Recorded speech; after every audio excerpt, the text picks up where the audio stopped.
gentlemen. I know that the time is very, very limited, and anyhow, a few aspects I would like to focus about the Indian scenario being an economist, retired economist, but not a tired economist.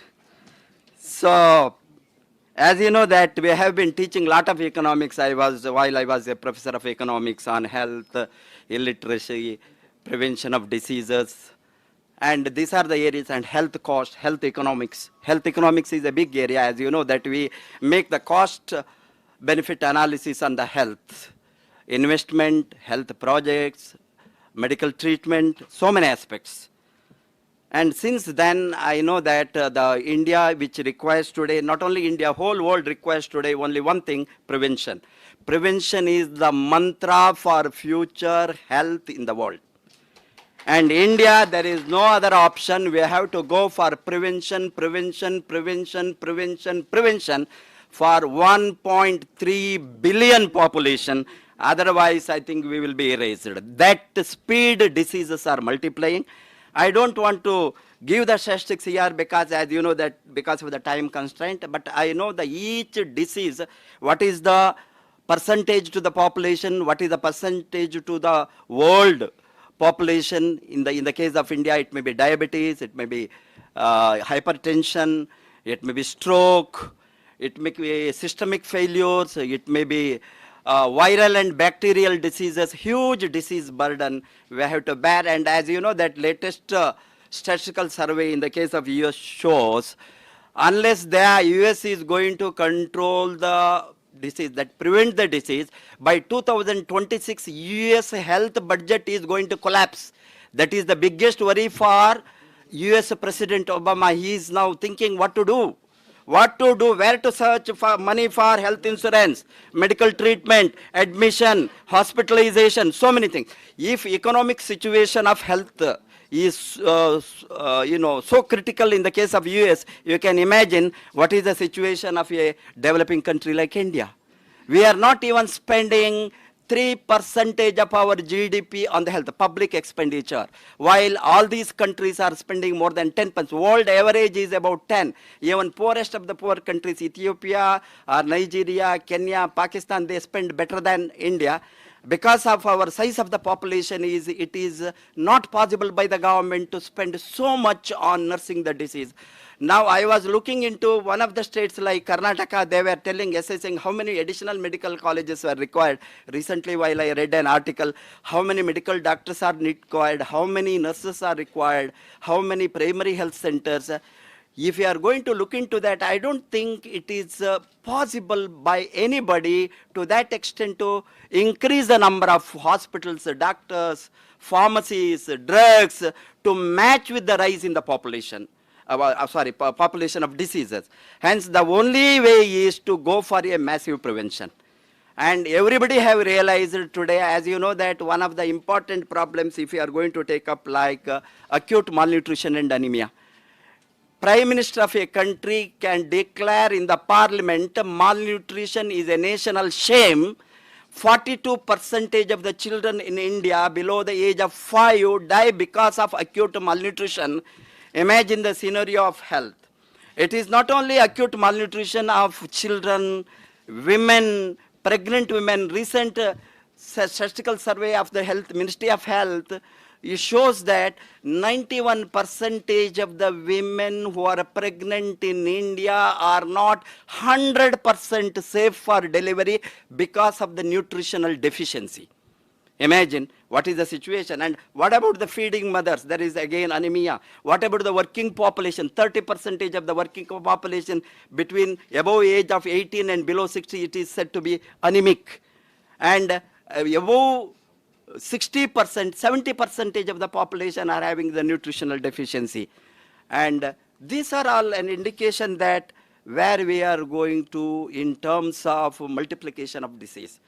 Everywhere in the world, they have now understood that the only way is to prevent. As you know that not only the rise in the disease, the number of diseases which are drug resistant, which is even more dangerous than a terrorist threat. Recent analysis and survey done around the globe shows that like New Delhi superbug, all of you know, where is much discussion around the globe because of the drug-resistant bacteria.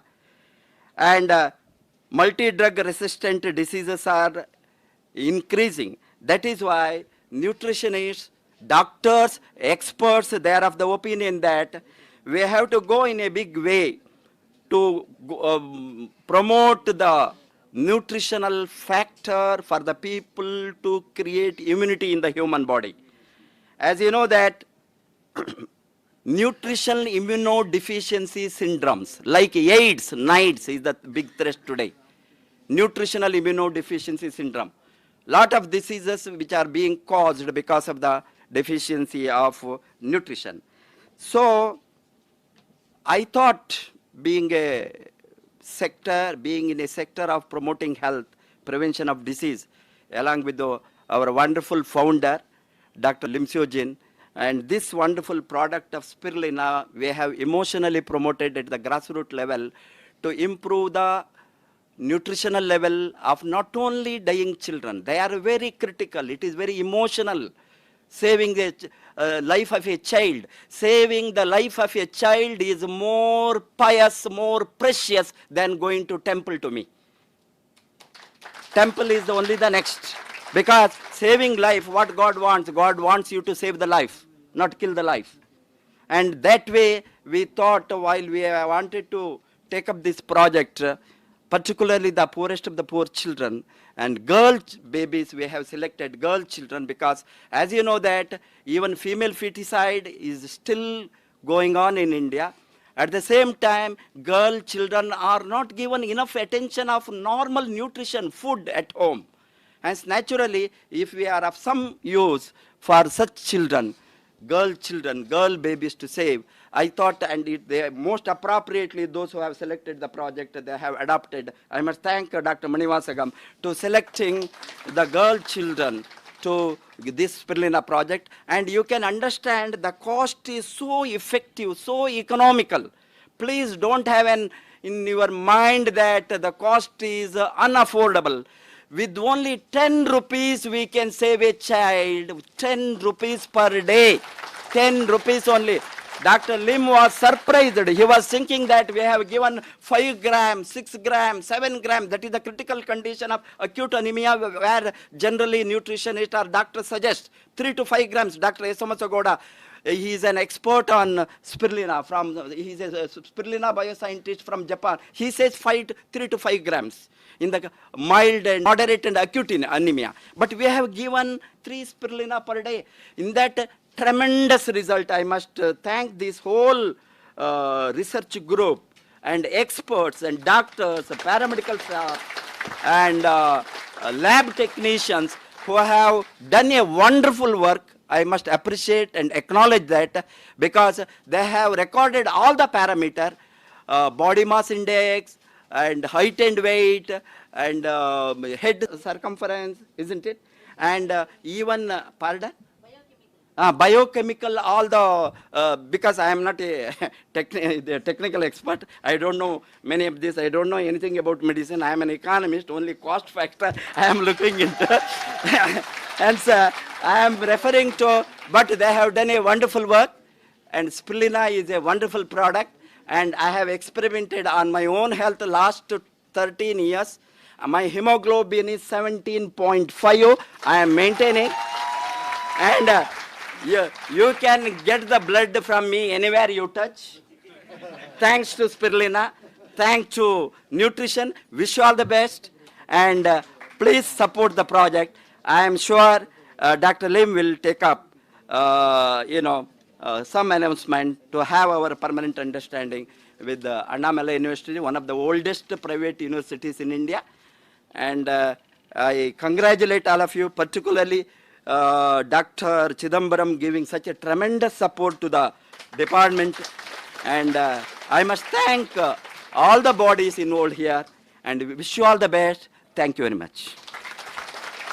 And I must thank Seva Mandir School.